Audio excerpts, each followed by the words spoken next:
Hi, John. A very, very good morning to you, and a particularly happy birthday. Yeah. Well, hey, let me just report back to you. I, on the off chance that the bank that I spoke to yesterday was run by a bit of a tyrant, shall I say, I decided that what I'd do is I'd approach your own bank this morning, your own branch, put it that way. But I did this via telephone, which is quite an experience in itself. There are no human beings on the line. You press one, press two, then if the query is this and that. I got absolutely nowhere until I punched in my own ID number, and that somehow got me eventually to a consultant.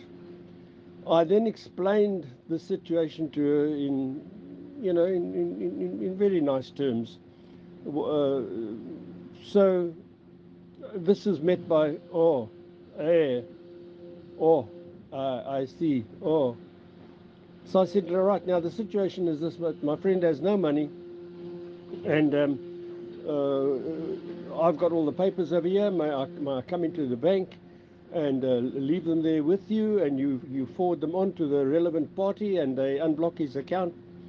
No, he must come himself. I said, he's in the Philippines. Ah, that is a problem. I said, yes. He's in the Philippines, but I have power of attorney. Can you not deal with me? No. He must come himself. See, he can't come himself. He's on the other side of the world. So he must phone the bank. I said, he's got no money to phone the bank. Ah. I said, now what's going to happen? So she says, I don't know. I said, he's going to be on the street. Must he die on the street? Is that good? They believe in Ubuntu and all this, dear brother. No, it's not good. I said, so? You're going to give him his money? I know he must come. Oh, dear me. This is South Africa, 2023. We back in the days of the 19th century, man. So I said, okay, all right. Thank you. I was wasting my time with her, John. So I got nowhere.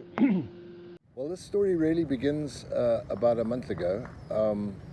I received an email from my bankers, FNB, in South Africa, and the header of the email was, to avoid suspension of your account, please, fill out the following forms. And they sent me a form called the ongoing due diligence form, requesting proof of income, proof of address, 3 months bank statement, etc. So I duly filled out the form, and I really only have 3 sources of income. The one is a Liberty Life retirement annuity of about 500 Rand a month, and the other is gifts, and the third one is my income, or the income that Hannes and I get from YouTube, which is owned by Google, and the check is sent by Google AdSense. And the value of the check is based on the number of views that our channel enjoys over a period of time, over a 1-month period. The form that they give you is a multiple choice, has about 10 boxes that you can tick for income. So I ticked the insurance payout box, I ticked the gifts box, and I wasn't sure how to classify YouTube income, because it's not salary, it's not sponsorship, it's not capital gains, it's not insurance payouts, etc.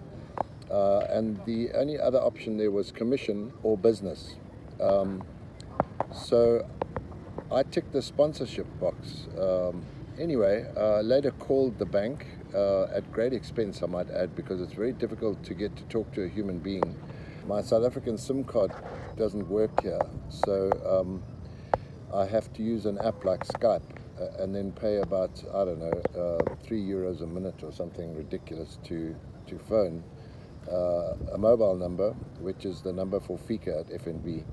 And of course, it takes Anyway, cut a long story short, basically took about 3 tries to eventually get someone to answer the phone, and by that time it had cost me about 1,000 rand.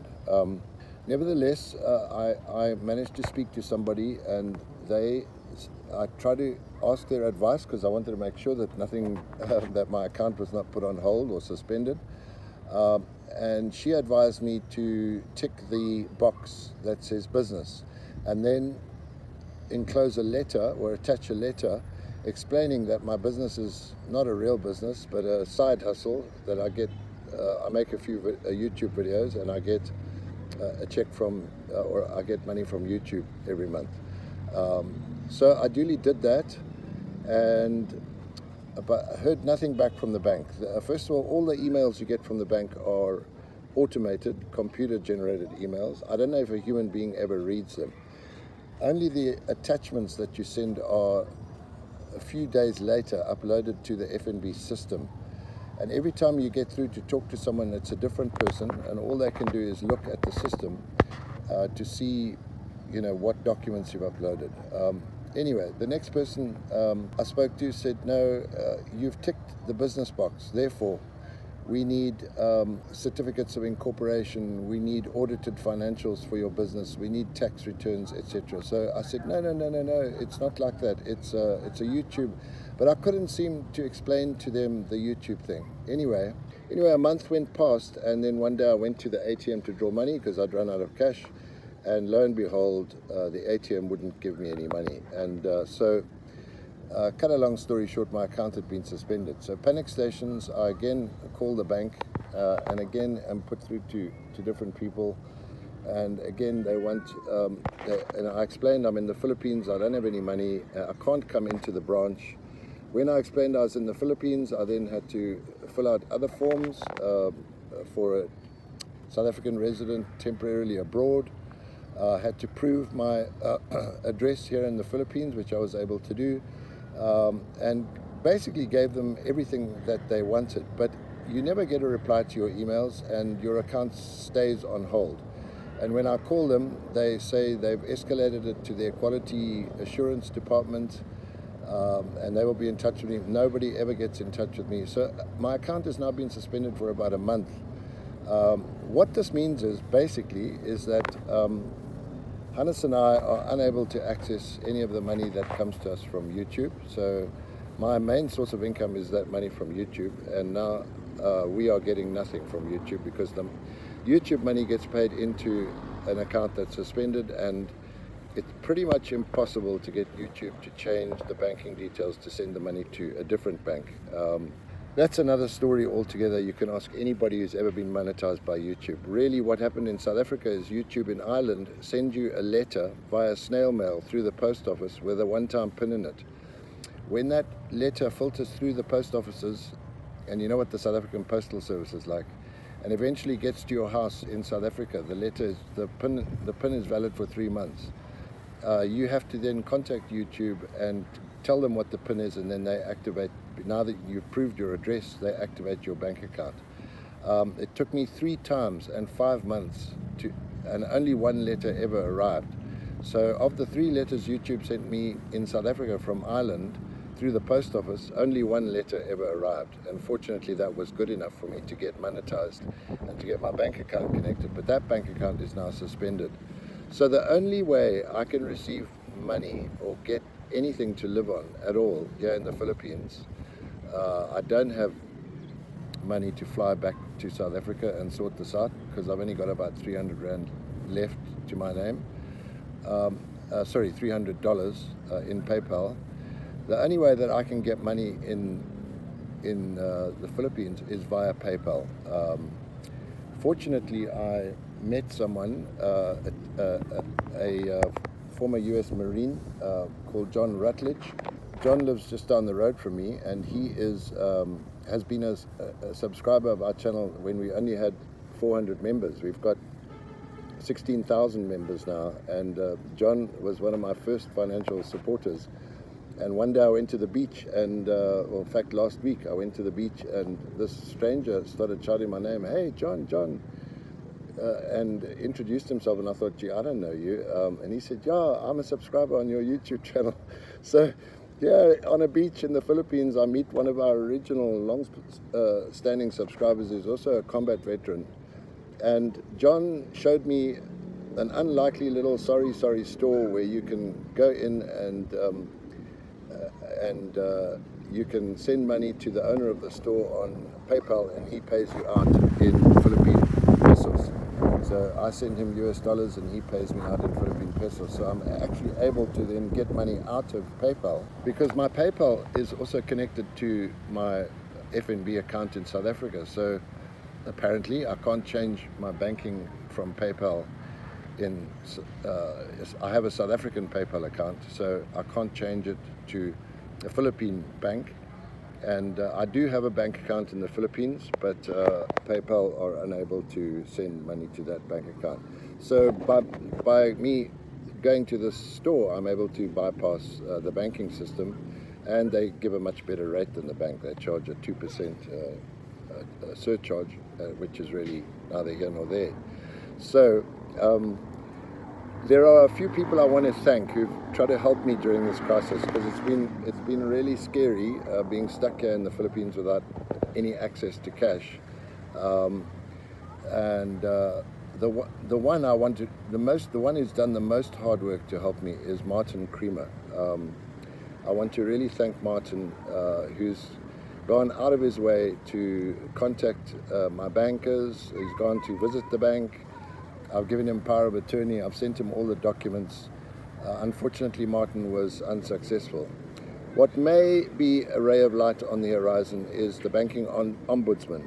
I contacted the banking ombudsman, and the ombudsman has contacted FNB. Apparently, he's contacted their dispute resolution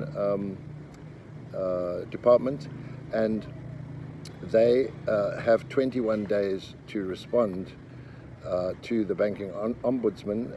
If they don't, then the banking ombudsman will escalate it probably to a formal court case or something like that. So we are making an effort to rectify this. It's a real pity, because our channel has just reached 16,000 subscribers, and Hannes and I were just about to launch merchandise, so selling t-shirts and caps and Rhodesian merchandise on our channel.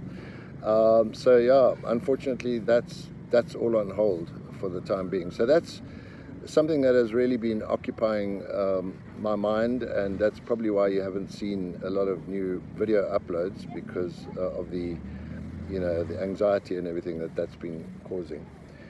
The other thing that I'd like to say is just once again encourage those of you who served in the Rhodesian security forces, or who were on the farms or in any way related to the Rhodesian War, to please come forward to either Tony Ballinger, myself, or Hannes Wessels, and tell your story. There were several thousand servicemen and women, and we've only interviewed less than 200 of those. So there are many other stories to be told. And some of those stories are absolutely amazing, as you saw with the most recent one, Adrian Rosenberg, who was a chopper tech in 7th Squadron. Adrian only saw 7 months of combat before he was wounded, but gee whiz, during those 7 months he had so many stories to tell on a daily basis. A few people I'd like to thank are behind the scenes, of course, Jenny Upton, who hates being thanked, but she is really, in many ways, my greatest supporter and helper. Tony Ballinger has been a great support and help, a moral supporter, and both Jenny and Tony have contributed financially to helping me, which I really, really appreciate. Barbara Curry is another one, my mother hen, who looks after me. Thank you, Barbara, and prays for me every day. And I really just want to thank all of you who've contributed financially to helping the channel stay alive. Please continue to do so, more than ever now that we're not getting any money from YouTube. I need this money to survive. Hannes doesn't need it so as badly as I do. So for me, this is but what we also need for the channel to survive is is for you to come forward and tell your story. So please, you know, a lot of people feel, oh, well, I wasn't a war hero, or you know, that makes no. We all have a story to tell. You know, living in that wonderful country with such a rich history. You know, there are stories that will go to the grave with you if you don't get them out there. Another thing people are worried about is their memories. If you struggle with your memory, then just make some notes, make some bullet points, and don't worry when you give us an interview or a talk. It's not live, so there's no pressure for you to perform. You can pause and go and make yourself a cup of tea, and you can, you know, I can edit out all the ums and ahs, and if you give me a copy of the bullet points, if your mind goes blank, I can just remind you of the next thing that you wanted to talk about. So please come forward, contact us, let us know if you're available. Either myself or Hannes or Tony Ballinger will get in touch with you and organize a convenient time for us to do the interview. To do an interview, you need to have a smartphone with Zoom installed, or a laptop or a computer with a camera with Zoom installed, and we use the Zoom app to record the interviews. Anyway, that's all for July.